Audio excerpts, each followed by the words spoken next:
Oke, Assalamualaikum warahmatullahi wabarakatuh. Sahabat-sahabat Nakoy, apa kabarnya hari ini? Dan semoga saya doakan Anda dalam keadaan yang luar biasa hari ini, baik rezekinya, karirnya, kemudian keuangannya juga, mental, spiritual, sosial, personal, dan semoga itu semua menjadikan kita semua menjadi manusia-manusia di atas rata-rata. Hari ini saya menggunakan kaos training Seven Awareness, ya, dan ada kalimat di sini adalah from good to great, ya, from good to great. Jadi dari baik menjadi hebat. Jadi banyak orang, ya, memang dia merasa cukup di kondisi good. Banyak orang dia merasa nyaman di kondisi good dan akhirnya menjadi pribadi yang rata-rata. Nah, kita mau belajar bagaimana menjadi pribadi di atas rata-rata ya dari kacamata Seven Awareness Training. Di dalam buku saya, Seven Awareness dan juga The Heart of Seven Awareness dan juga dilengkapi dengan One Minute Awareness dan 21 Days to be Transhuman. Di 4 buku ini, saya membahas tentang bagaimana formula, bagaimana cara kita mentransformasi diri kita, mentransformasi lembaga kita, mentransformasi perusahaan kita, mentransformasi lingkungan kita, agar menjadi manusia di atas rata-rata, agar menjadi perusahaan di atas rata-rata, agar menjadi lembaga di atas rata-rata. Kalau Anda hari ini yang sedang menyaksikan adalah pemilik atau ya owner atau juga pengurus di sebuah yayasan pendidikan, semoga ini bisa menginspirasi Anda.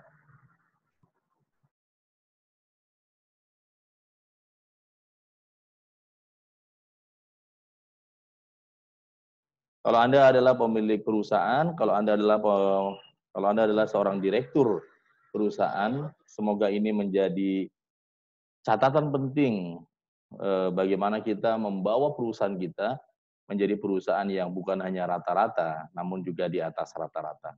Sahabat-sahabat kesadaran, sahabat-sahabat Nakoy, di dalam buku Seven Awareness ada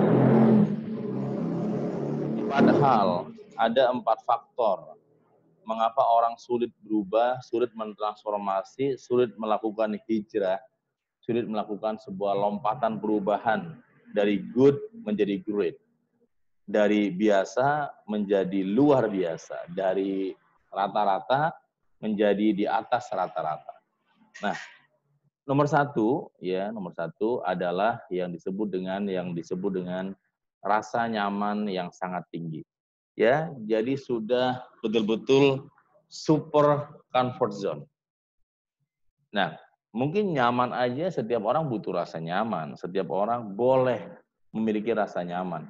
Persoalannya adalah seringkali rasa nyaman itu terlalu berlebihan.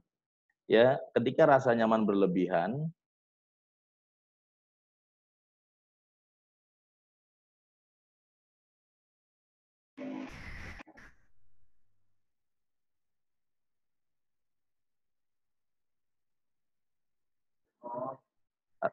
nih,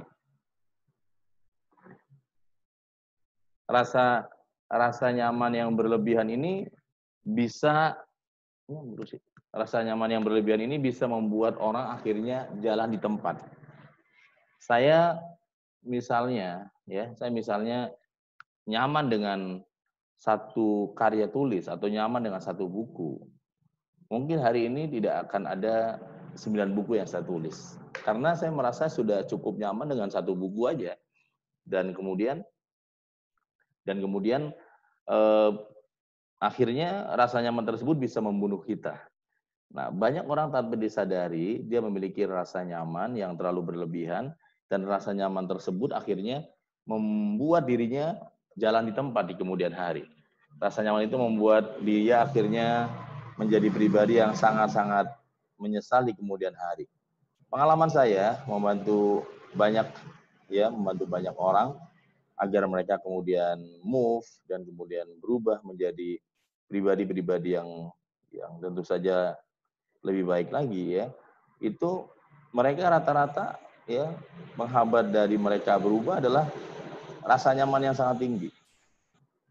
Contohnya misalnya kalau misalnya Anda ingin bangun malam, kemudian sholat misalnya, dan pada saat Anda mau bangun malam dan sholat, ternyata hambatan nomor satu adalah rasa nyaman Anda sendiri.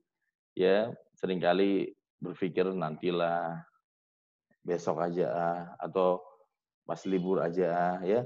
Dan semua itu ya bisa terjadi kepada kita semua. Penghambat yang nomor utama memang adalah rasa nyaman yang sangat tinggi. Oleh karena itu orang-orang sukses biasanya dia berhasil melawan rasa nyamannya. Dia berhasil mendobrak ya belenggu rasa nyamannya, membuat dia akhirnya menjadi manusia-manusia di atas rata-rata.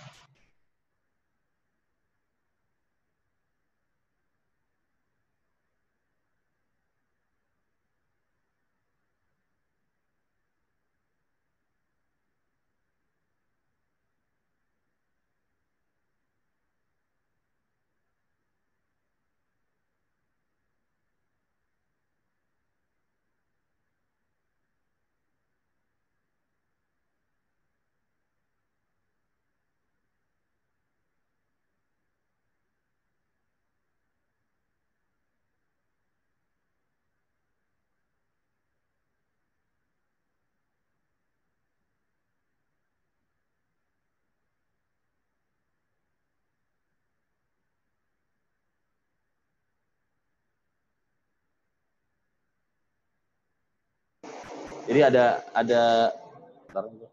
pertanyaan dari peserta, ada satu pertanyaan di inbox Facebook Nakoy. Bagaimana cara melawan rasa nyaman? Ini sebuah pertanyaan yang mewakili sebagian kita ya pada hari ini. Nah, rasa nyaman itu kan tanpa disadari telah berlangsung begitu lama. Kalau kita mau jujur, rasa nyaman itu sudah terjadi bisa sebulan, bahkan ada yang sudah 2 bulan, ada yang 3 bulan, bahkan ada yang setahun lebih. Pengalaman saya, dulu saya juga hidup dalam rasa nyaman yang sangat tinggi. Walaupun dalam keadaan belum berhasil, walaupun dalam keadaan bisa dibilang adalah sulit atau susah. Apakah ada orang yang rasa nyaman, orang yang miskin dan nyaman? Banyak, saya juga ngalami. Saya pernah menjadi orang yang betul-betul miskin dan nyaman. Miskin itu ya memang misalnya masih nggak punya rumah, ya masih ngontrak di samping kampus UIN Jakarta. Terus bukan lagi rumah, malah kita sewanya petakan, belum PNS ya.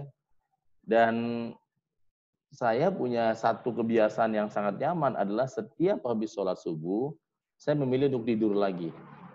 Dan memilih tidur lagi ini ternyata terbentuk terus-menerus, awalnya 1 bulan, lama-lama bisa melewati 2 bulan, bahkan melewati 3 bulan, yang sangat nggak pernah terbayang oleh saya, kebiasaan saya tidur habis sholat subuh ini sampai mendekati hampir 1 tahun. Kebayang nggak sih setahun? Ternyata bukan hanya setahun, terus lewat, bahkan lewat sampai melewati 3 tahun. 3 tahun punya kebiasaan tidur habis sholat subuh. Ya pembenaran saya adalah karena memang ngajar saya jam 11 siang, sehingga belum ada aktivitas yang membuat saya harus segera bangun gitu. Akhirnya apa yang terjadi? Ya, suatu hari saya kemudian menyadari betapa ruginya saya, betapa ya buruknya saya kalau terus membiarkan kebiasaan buruk ini terus menguasai saya gitu. Akhirnya apa yang saya lakukan? Saya memilih untuk setiap habis subuh tersebut, saya memilih untuk ambil laptop dan kemudian menulis buku 1 jam. Apakah mudah? Tidak sama sekali. Apakah sederhana? Tidak sama sekali. Apakah kemudian gampang? Tidak sama sekali. Nulis buku bukan sesuatu yang mudah, yang gampang. Sesuatu yang berat ya.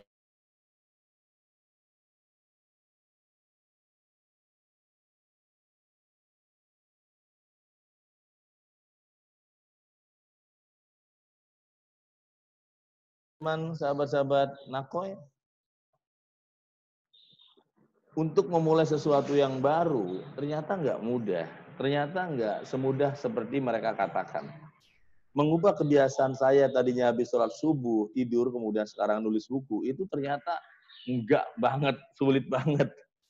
Mungkin Anda juga salah satu orang yang merasakan langsung bagaimana yang namanya mengubah kebiasaan itu ternyata nggak semudah membalikkan tangan, betul kan? Mengubah kebiasaan itu adalah sesuatu yang memang butuh momentum, ya, dan momentum itulah yang kemudian harus kita dapatkan. Ada yang mendapatkan momentum langsung sehari langsung dapat momentum.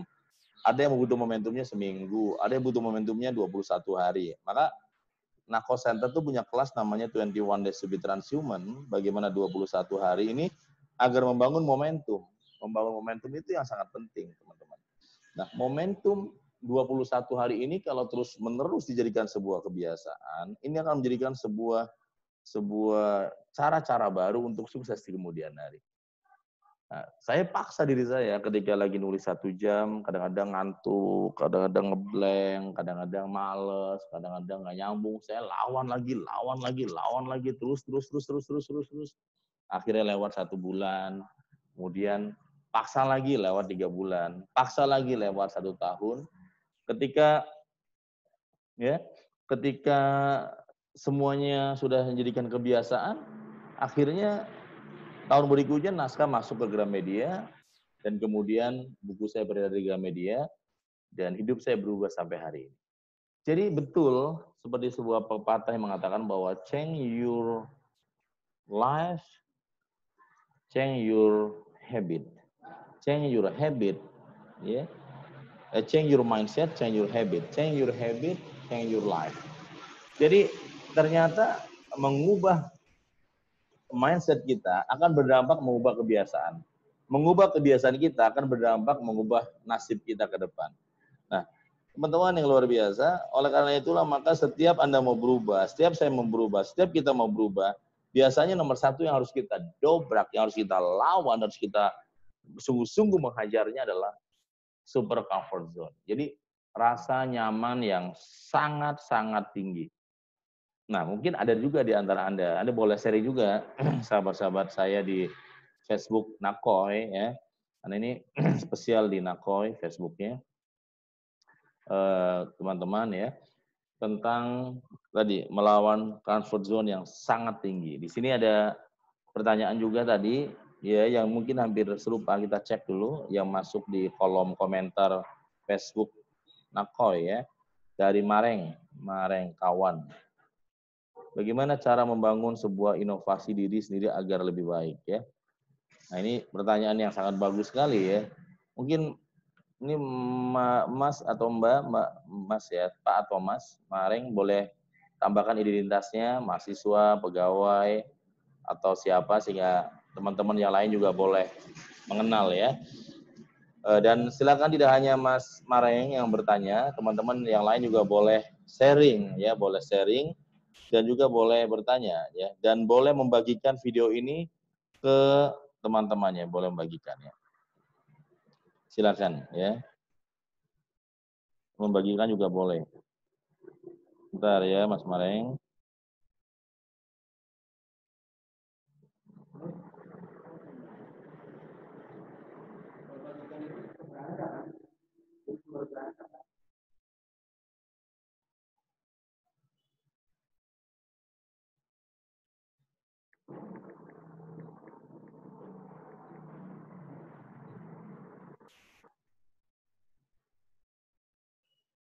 Nah, pertanyaan Mas Mareng ini hampir sama dengan pertanyaan tadi yang ada di inbox Facebook fanpage @nakoi, ya.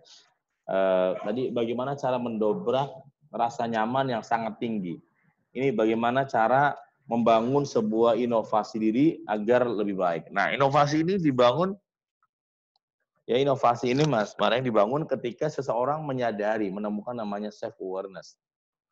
Menemukan sadar diri, atau lebih tepat kalau dalam bahasa saya adalah dia menemukan 1 minute awareness. Nah, sebuah inovasi besar itu lahir ketika orang menyadari diri dia sendiri, Mas Mareng, ya.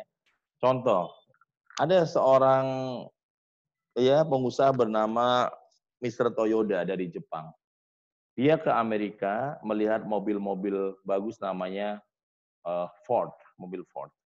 Dan dia kemudian bicara dengan pemiliknya namanya Henry Ford.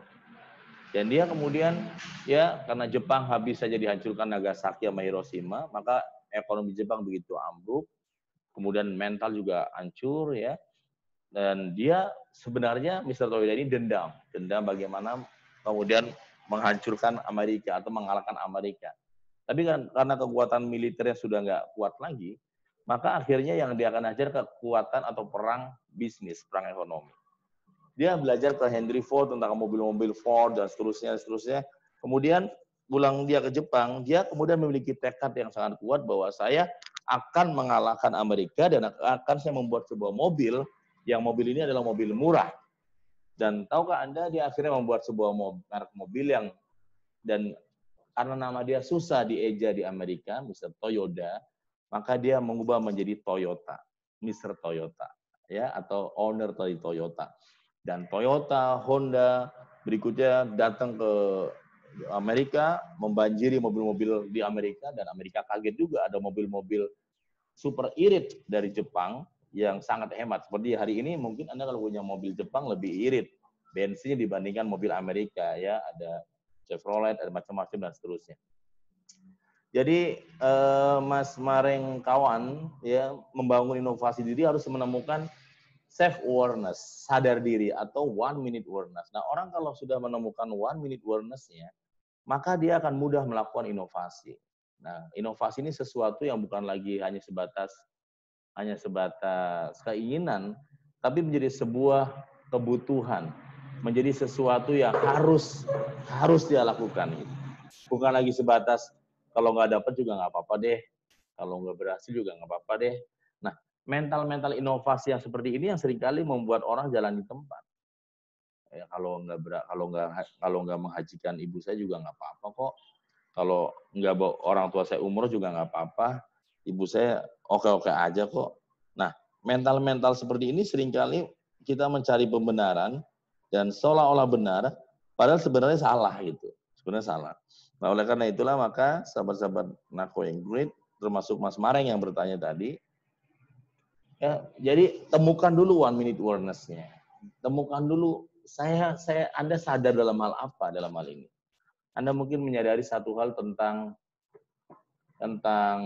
apa namanya orang tua, menyadari tentang persahabatan, menyadari tentang peran pasangan atau istri atau suami, menyadari peran seorang anak. Nah, kesadaran ini kalau terus dirawat, dihidupkan, ini bisa membuat Anda punya inovasi. Gitu. Jadi orang-orang yang kita lihat punya inovasi itu mustahil nggak ada 1 minute awareness-nya. Kita sebut aja siapa 1 minute awareness, pasti ada. Ya, kalau kita lihat semua ya brand merek-merek terkenal juga serupa ya, dari mulai McD. Kita bicara misalnya KFC deh, coba.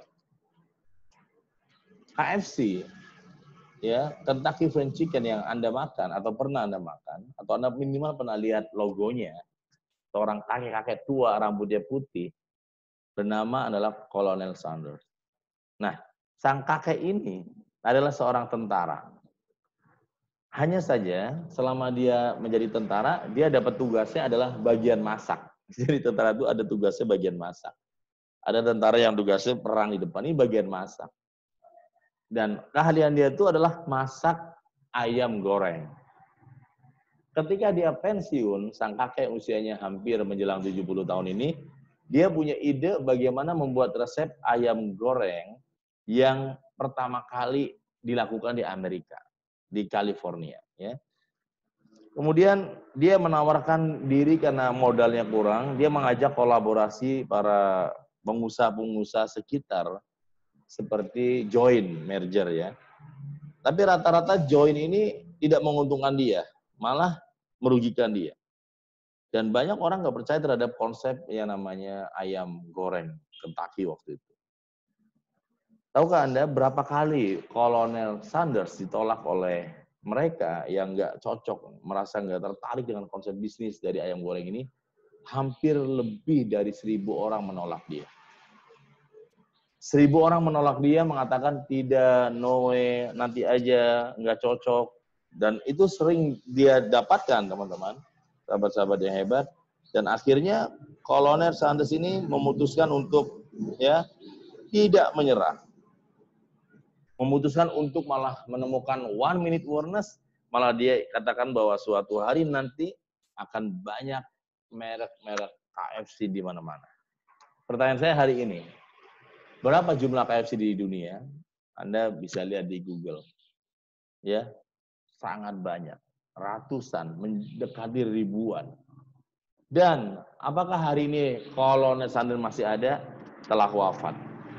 Inovasi dia cara menggoreng ayam membuat dia akhirnya sekarang menjadi orang yang sangat berhasil. Dia wafat, namun keturunannya, anak-anaknya, cucunya, keturunannya nggak pernah kekurangan dari harta atau mungkin warisan tersebut.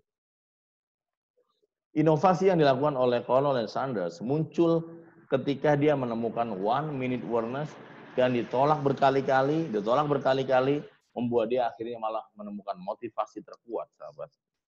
Jadi kalau ada di antara Anda yang kemudian hari ini menemukan 1 minute warners, maka harusnya ditambah dengan sebuah lompatan, sebuah cara bagaimana Anda memiliki inovasi-inovasi yang positif. Nah, inovasi-inovasi itu tentu saja membutuhkan kedisiplinan, membutuhkan ketekunan, membutuhkan fokus, membutuhkan kesungguhan bagaimana Anda betul-betul berjuang, serius, mengubah kehidupan ini menjadi lebih baik lagi, teman-teman. Kalau tidak serius, kalau kita masih main-main, kita masih bercanda, kita masih belum fokus, akhirnya ya kita masih terjebak oleh rasa nyaman yang sangat tinggi.